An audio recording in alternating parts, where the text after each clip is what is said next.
Welcome back to your channel Tripitak. अभी हम लोग फिर आगे लेके चलते हैं क्रांतिकारियों के योगदान के बारे में। तो हम लोग जो है first phase of Indian revolutionary activities पढ़ रहे हैं, है ना, या आप कह लीजिए तो first phase of revolutionary terrorism. अब कुछ लोग तो भगत सिंह को आतंकवादी भी कहना शुरू कर दिए हैं, जो कि पंजाबी लोग ही हैं, मगर हमारे अपने लोग भी जो है भगत सिंह को कह रहे हैं आतंकवादी अभी। बट उस जमाने में ब्रिटिशर्स जो थे, वो जो रिवोल्यूशनरी एक्टिविटी होता था ना, जो विद्रोह होता था, जो क्रांतिकारी विद्रोह होता था, तो उसको वो लोग विद्रोह नहीं कह के कहता था रिवोल्यूशनरी टेररिज्म, माने विद्रोह नहीं है, आतंकवाद है ये। ठीक है, तो वही चीज है। तो हम लोग ये पहला फेज पढ़ रहे हैं। पहला फेज 1915 जाते जाते शांत हो जाता है, और आपका उसके बाद फिर ये कुछ दिन तक शांत रहेगा। 1925 से दोबारा स्टार्ट होगा ये। ठीक है, तो सेकेंड फेज हम लोग जब पढ़ेंगे तब हमारे भगत सिंह आ जाएंगे, बट अभी के लिए तो हम लोग उनके चाचा जी अजीत सिंह और बाकी लोगों के बारे में पढ़े हैं। और अब हम लोग बात करने जा रहे हैं, जैसा कि आप लोग को पता होगा कि जो first phase of Indian revolutionary activities था, देखिए दिया रहता है रिवोल्यूशनरी टेररिज्म, बट हम लोग खुद अपने ही जो भारत के लिए शहीद हुए, जो हमारे फ्रीडम फाइटर थे, हम उनको कैसे कह दें कि वो टेररिस्ट थे, है ना। तो Indian first phase of revolutionary terrorism को हम लोग कहते हैं कि first phase of Indian revolutionary activities. अब ठीक है, अब अगर आगे समझते हैं तो क्या हुआ था कि शुरुआती दिनों में जब पहला फेज आया था, तो पहले फेज में ज्यादा जो विद्रोह हुआ, वो विद्रोह भारत के अंदर नहीं हुआ, यानी भारत की भूमि पर नहीं हुई, जबकि वो कहाँ पे हुआ, आपका जितना भी विद्रोह हुआ पहला वाला फेज में, वो भारत के भूमि पर नहीं होकर के कहाँ हुआ, विदेशों में हुआ। माने भारत के आजादी के लिए ही हुआ, मगर भारतीय जो विदेशों में रहते थे उन लोगों ने किया। क्या क्लियर है? सुनिएगा कि पहला फेज जो क्रांतिकारी आंदोलन का था, उसमें भारत की आजादी के लिए, भारत माता को का जो बेड़ी है उसको तोड़ने के लिए बहुत सारे भारतीयों ने विद्रोह किया, मगर वो भारत की भूमि पर क्रांतिकारी विद्रोह ना करके भारत की भूमि से बाहर क्रांतिकारी विद्रोह करते हैं। और वो भारत की भूमि से बाहर कौन सा जगह है, तो इंग्लैंड हो गया, जर्मनी हो गया, फ्रांस हो गया, अलग अलग जगहों पे करते हैं। तो कल तो हम लोग अमेरिका को पूरा फरिया लिए थे, मतलब पूरा उसको जो है कंप्लीट कर चुके थे। तो अब क्या है, आगे हम लोग को समझना है, और वो है आपका इंग्लैंड में क्या क्या चल रहा था, कौन कौन से भारतीय इंग्लैंड में जाकर के इंग्लैंड में जाकर के और क्या कर रहे थे, भारत की स्वतंत्रता की लड़ाई लड़ रहे थे। मगर ये लड़ाई केवल बातों से नहीं थी, केवल कलम से नहीं थी, ये लड़ाई हाथों की भी थी। मतलब ये लोग कभी कभार बम भी फोड़ देते थे, कभी किसी का मर्डर भी कर देते थे, तो अच्छा से इन लोगों का, तो इसीलिए तो ये रिवोल्यूशनरी थे, ये विद्रोही थे। अब आगे समझते हैं, शुरू करें। तो सबसे पहला हम चूंकि आज इंग्लैंड का देख रहे हैं, और आप खुद बताइएगा कि अमेरिका तो खुद अंग्रेजों को पसंद नहीं करता था। ब्रिटेन से अमेरिका का भी तो वॉर हुआ था, आपको याद हो तो, कॉर्नवालिस तो कुटा के भी आया था। तो कहने का मतलब है कि अमेरिका तो खुद नहीं पसंद करता था, तो अमेरिका में तो अच्छा खासा मूवमेंट चला। मगर आपको बता दें कि इंग्लैंड में रह के इंग्लैंड के मतलब ब्रिटिश सरकार के ही खिलाफ लड़ना, तो इसलिए यहाँ पे ये ब्रिटिश सरकार के खिलाफ आतंकवादी अटैक करना, आतंकवादी अटैक वो लोग के लिए, हमारे लिए सत्याग्रही कह लीजिए, सत्याग्रही ना कह के कहिए विद्रोह करना, है ना। भले ही थोड़ा सा वो हिंसक विद्रोह हुआ, तो हिंसक तरीके से विद्रोह करना, है ना। इंग्लैंड में रह के इंग्लैंड के ही ऊपर हमला बोलना है, इंग्लैंड के लोगों के ऊपर, इंग्लैंड की सरकार के ऊपर। तो जाहिर सी बात है कि बहुत ज्यादा यहाँ पे हम लोग सक्सेस नहीं कर पाएंगे। बहुत ज्यादा मतलब होता है ना कि बहुत बड़ा व्यापार जो कहता है ना, उसमें वेलकम में बहुत दूर दूर तक व्यापार है, तो उस तरीके से हम लोग उतना बड़ा नहीं फैला पाएंगे अपना जो ये भी जो हम लोग वहां पे जो भी ये करना था, विद्रोह जो करना था, है ना। कोई भी अगर हम लोग वहां पे ऑर्गेनाइजेशन बनाएंगे तो वो ऑर्गेनाइजेशन बहुत लंबा चौड़ा उसको नहीं बना सकते हैं, ज्यादा उसका शाखा नहीं खोल सकते हैं, क्योंकि इंग्लैंड में रह रहे हैं। ये जितना भी विद्रोह हुआ, ये क्रांतिकारियों का योगदान, जो कि भारतीय क्रांतिकारी थे मगर इंग्लैंड में रह करके भारत के लिए लड़ रहे थे। ठीक है, तो अब ये बात है कि यहाँ पे बड़ा ही कम हुआ। वही अगर आप देखें यूएसए के केस में, तो यूएसए में गदर पार्टी गदर मचाए हुए था, है ना, पूरा देश दुनिया में फैल रहा था वो लोग। तो जाहिर सी बात है कि यूएसए की सरकार उनको रोक नहीं रही होगी, है ना, उतना दबाव नहीं डाल रही होगी, मगर यहाँ पे इन लोगों पे दबाव बहुत पड़ता था। चलिए शुरू करते हैं। तो सबसे पहले जो हम लोगों को समझना है वो है इंडियन होम रूल सोसाइटी।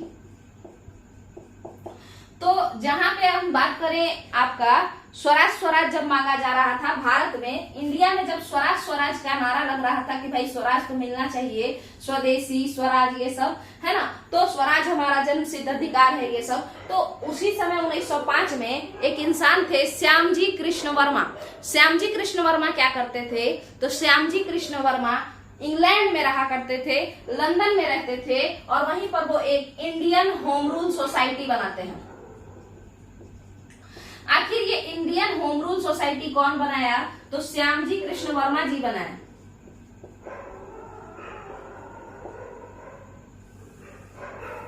आखिर ये इंडियन होम रूल सोसाइटी कौन बनाया, श्यामजी कृष्ण वर्मा जी बनाए। क्या क्लियर है क्या यहाँ पे? ठीक है, एक काम करते हैं, हम फैन तेज कर देते हैं, क्योंकि कुत्ता का आवाज से तो ज्यादा अच्छा है फैन का आवाज आप लोग सुने।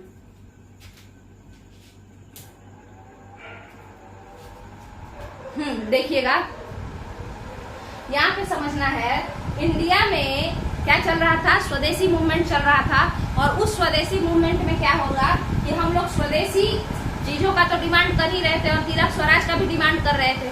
तो यही सबको देखते हुए इंग्लैंड में इंडियन होम रूल सोसाइटी बन करके तैयार हो जाता है।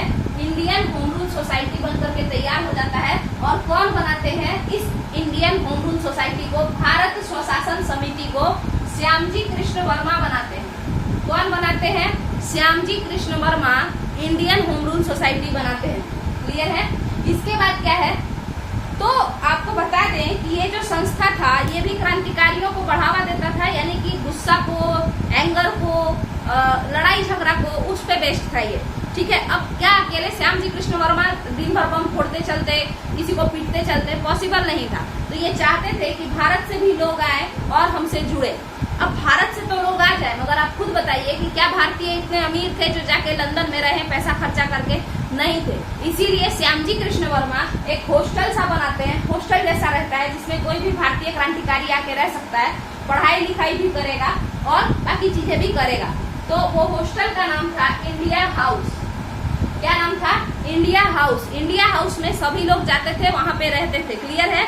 अब आगे चलते हैं। इसके बाद क्या है, उन्होंने एक पेपर भी लिखा था, इसी इंडियन होम रूल सोसाइटी ने एक पेपर भी लिखा था, पेपर पब्लिश करता था ये लोग, और उसका नाम था इंडियन सोशियोलॉजिस्ट। इंडियन सोशियोलॉजिस्ट, ठीक है। इंडियन होम रूल सोसाइटी जो है वो एक पेपर भी लिखा था, एक हॉस्टल भी खोला था। हॉस्टल का नाम इंडिया हाउस। कोई भी इंडियन अगर जाकर के लंदन में रहना चाहता है और आजादी के लड़ाई में पार्टिसिपेट करना चाहता है, तो इंडिया हाउस उसको वेलकम करता था कि हमारे यहाँ आओ, तुम आराम से रहो, खाओ पियो, सब ठीक है।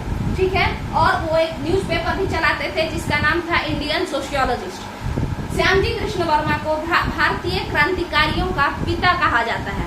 जैसे भारतीय क्रांतिकारियों की माता किसको कहा जाता है, मदर ऑफ इंडियन रिवोल्यूशनरी किसको कहा जाता है, तो भीकाजी कामा को कहा जाता है, रुस्तम भीकाजी कामा को, है ना। तो उसी तरीके से भीकाजी रुस्तम कामा, तो उसी तरीके से श्यामजी कृष्ण वर्मा को भारतीय क्रांतिकारियों का पिता कहा जाता है। क्या यहाँ तक का क्लियर है क्या? अब आगे चलते हैं। अब इसके बाद क्या होता है, ये सब तो चल रहा था, और यहीं पे हम लोग क्या देखते हैं, हम लोग देखते हैं कि कहीं ना कहीं ब्रिटिशर्स को ये शक होना शुरू हो जाता है कि श्यामजी कृष्ण वर्मा इन सारे एक्टिविटीज में इंडल्ज हैं, रिवोल्यूशनरी एक्टिविटीज में, क्रांतिकारी जो आंदोलन चल रहा है तो उसमें वो सम्मिलित है, उसमें अपना पार्टिसिपेट करते रहते हैं। तो इन पे बहुत ज्यादा जो है एक तरीके से कड़ी निगरानी रखी जाती है। श्यामजी कृष्ण वर्मा इसी वजह से इंग्लैंड छोड़ करके पेरिस चले जाते हैं। अच्छा, यहाँ देखिए इंग्लैंड जो है आपका, इंग्लैंड जो है वो ऐसे है, और यहीं पे आप नॉर्थ चैनल पार करेंगे और यहाँ पे फ्रांस है। ठीक है, आप इंग्लैंड से ये नॉर्थ चैनल पार करेंगे, नजदीक पानी है ये, ठीक है, और वहां से फ्रांस आप पहुंच जाएंगे। तो नजदीक था फ्रांस, तो फ्रांस चले जाते हैं। श्यामजी कृष्ण वर्मा पेरिस चले जाते हैं। क्लियर है? और पेरिस फ्रांस से जस्ट बगल में आपको जर्मनी मिल जाएगा। तो जब श्यामजी कृष्ण वर्मा फ्रांस जाते हैं तो फ्रांस में अच्छे से अपना फिर योगदान देना शुरू करते हैं। मगर तभी वर्ल्ड वॉर फर्स्ट जब शुरू होने वाला होता है तो उसके पहले से ही फ्रांस का जो रुझान होता है, फ्रांस जो है ना, फ्रांस जो है वो किसके तरफ होने लगता है, ब्रिटेन के तरफ उसका झुकाव होना शुरू हो जाता है। और जिस वजह से, और बाद में आप देखेंगे वर्ल्ड वॉर फर्स्ट में फ्रांस ब्रिटेन के साथ मिलके लड़ेगा, है ना। सी बात है कि दुश्मन का दुश्मन दोस्त है, यानी ब्रिटेन के दुश्मन हम इंडिया वाले, और इंडिया और ये जो है ये जो और मतलब ब्रिटेन का दुश्मन इंडिया, तो इसका मतलब है फ्रांस का भी दुश्मन इंडिया। तो जो भी लोग जो इंडियन थे, जो फ्रांस में रहते थे, क्रांतिकारी योगदान देते थे, वो सारे लोग जल्दी से भाग गए। कहाँ? जर्मनी भाग गए। तो आपके जो श्यामजी कृष्ण वर्मा थे वो कहाँ चले गए? जर्मनी चले गए। श्यामजी कृष्ण वर्मा कहाँ चले गए? फिर जर्मनी चले गए। जर्मनी जाकर के उन्होंने अपना सारा योगदान, बाकी चीजों को आगे बढ़ाया। अब इसी पे Indian home rule society London में कैसा चल रहा था, किसके नेतृत्व में चल रहा था, तो इसी पे बात करेंगे कि 1907 के समय में इंडियन होम रूल सोसाइटी, ये भारत स्वशासन समिति इंडियन होम रूल सोसाइटी जो कि श्यामजी कृष्ण वर्मा बनाए थे, वो किसके हाथों में चला गया? वीडी सावरकर के हाथों में चला गया, विनायक दामोदर सावरकर के हाथों में चला गया, है ना। और वो आखिर लंदन क्यों गए थे? तो पहला तो भाई फ्री हॉस्टल सर्विस था, और दूसरा 1857 से 1907 के बीच, 1857 से 1907 के बीच 50 साल पूरे हो चुके थे। इस 50वीं सालगिरह को मनाने के लिए वीडी सावरकर ट्राई कलर यानी कि तिरंगा लेकर के और जा करके वो चाहते थे कि लंदन में फहराएं, है ना, लंदन में तिरंगा फहराएं, और इसी चक्कर में वो लंदन गए थे। और जब वहाँ गए तो उनको ये कार्यभार संभालने को मिला कि आप इंडियन होम रूल सोसाइटी को लीड कीजिए, तो वो लीड करने लगे। और उसके बाद वहीं पर लंदन में ही वीडी सावरकर जब रहते थे तो वहीं पर 1857 की क्रांति पुस्तक लिखे थे, 1857 का महासंग्राम, रिवॉल्ट ऑफ 1857, ये बुक का नाम है जो वीडी सावरकर ने लिखा था। ये किसका नाम है? एक किताब का नाम है रिवॉल्ट ऑफ 1857, जो कौन लिखे थे? वीडी सावरकर लिखे थे। कहाँ पे लिखे थे? लंदन में लिखे थे। कब लिखे थे? 1907 में लिखे थे। अब इसी संस्था से जुड़ा हुआ एक इंसान है, बट उससे पहले हम लोग समझेंगे वीडी सावरकर वहां तो रह रहे थे, बट उसी समय वीडी सावरकर उसके कुछ दिन पहले जब इंडिया रहते थे तो आपको याद होगा अभिनव भारत संस्था बनाए थे। वो अभिनव भारत संस्था बनाए थे ना, मित्र मेला पहले बना था, बाद में अभिनव भारत संस्था बना था। वही अभिनव भारत संस्था वही अभिनव भारत संस्था का एक इंसान, एक क्रांतिकारी जिसका नाम था अनंत लक्ष्मण कानड़े, वो जाकर के जैक्सन को मार दिया था, जो कि नासिक का मजिस्ट्रेट था। और इसी वजह से हम लोग क्या देखते हैं कि नासिक के मजिस्ट्रेट जैक्सन के मरने के वजह से अभिनव भारत संस्था के वो जो इंसान था अनंत लक्ष्मण कानड़े, उसको तो पकड़ा ही गया, उसके साथ साथ और किसको पकड़ लिया गया? तो आपके जो अभिनव भारत संस्था के फाउंडर थे विनायक दामोदर सावरकर, उनको भी पकड़ लिया गया। और अनंत लक्ष्मण कानड़े को तो फांसी हुई, जबकि वीडी सावरकर को यहाँ पे देखिएगा 1910 में 13 मार्च 1910 ईस्वी को सेल्यूलर जेल अंडमान निकोबार काला पानी की सजा भेज दिया गया। क्लियर है? और वहां पे बैठे बैठे वीडी सावरकर बोर होते थे, तो इसीलिए वो भारतीय इतिहास में जो भी कुछ घटनाएं घटी थी, स्वतंत्रता संग्राम की घटनाएं, वो सारा दीवार पे लिख दिए थे। सेल्यूलर जेल की दीवार पे आज भी वो सारी घटनाएं लिखी हुई हैं। क्लियर है? यहाँ तक का क्लियर है क्या वीडी सावरकर वाला? तो क्या VD Savarkar Indian home rule society से जुड़े हुए थे? जुड़े हुए थे। अब हम लोग आगे चलते हैं। इसी इंडियन होम रूल सोसाइटी से वीडी सावरकर तो यहाँ थे क्योंकि वो तो चले गए थे। कौन? श्यामजी कृष्ण वर्मा तो चले गए थे 1907 के समय में, वीडी सावरकर यहाँ थे। और उन्हीं के नेतृत्व में आप कह लीजिए, जब वो लीडर थे इस ग्रुप के, तभी एक इंसान थे मदन लाल ढींगरा। मदन लाल ढींगरा वही रहते थे, इंडिया हाउस वाले हॉस्टल में रहते थे, और इसी संस्था से जुड़े हुए थे। कर्जन वैली पे अटैक करते हैं। ठीक है?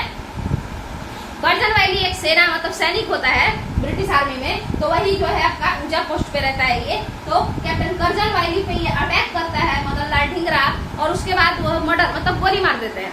मदन लाल ढींगरा कर्जन वैली को गोली मार देते हैं। कर्जन वैली खत्म। 1909 का समय चल रहा है, और उसके बाद फिर खुद क्या करते हैं? फांसी पे चढ़ जाते हैं। जब मदन लाल ढींगरा को फांसी हो रही होती है, तब वो कहते हैं कि मैं जब तक भारत माता को आजाद ना करा लूं, तब तक बार बार जन्म लूंगा और बार बार किसी ना किसी किसी को ऐसे ही मार के पीट के और उसके बाद जो है फांसी पे चढ़ूंगा, फिर जन्म लूंगा जब तक कि भारत माता आजाद ना हो जाए। वो कहते हैं कि भले ही मतलब हम इतने रिच नहीं है कि हम आपको कुछ दे सके, भारत माता से वो कहते हैं कि हम इतने रिच नहीं है कि हम आपको कुछ दे सके, मगर मेरे पास मेरा खून है जो हम आप पे चढ़ा सकते हैं, क्योंकि हम तो गरीब हैं, हम आपको पैसा से कोई मदद नहीं कर सकते। क्लियर है? तो यहीं पे आपका ये टॉपिक जो है हाँ खत्म होता है। ये पूरा जो टॉपिक था ये खत्म होता है। अब आपसे क्वेश्चन है, श्यामजी कृष्ण वर्मा लंदन छोड़ के फ्रांस क्यों गए और फिर फ्रांस से जर्मनी काहे भाग गए, है ना? तो ये आप लोगों को नीचे कमेंट में बताना है। जो भी लोग देखते हैं नीचे कमेंट जरूर कीजिएगा, है ना? और बस यहीं पे ये टॉपिक खत्म होता है। यानी इंग्लैंड में जो भी फर्स्ट फेज में इंडियन रिवोल्यूशनरी एक्टिविटीज हुआ हम उसको देख लिए हैं। तो यहीं पे अब इस टॉपिक को खत्म करते हैं। अगर आपको वीडियो पसंद आया है तो वीडियो को लाइक कीजिएगा, वीडियो को शेयर कीजिएगा और चैनल को पक्का सब्सक्राइब कर लीजिएगा और कुछ करे ना करे कमेंट पक्का कीजिएगा। ठीक है, चलिए, थैंक यू।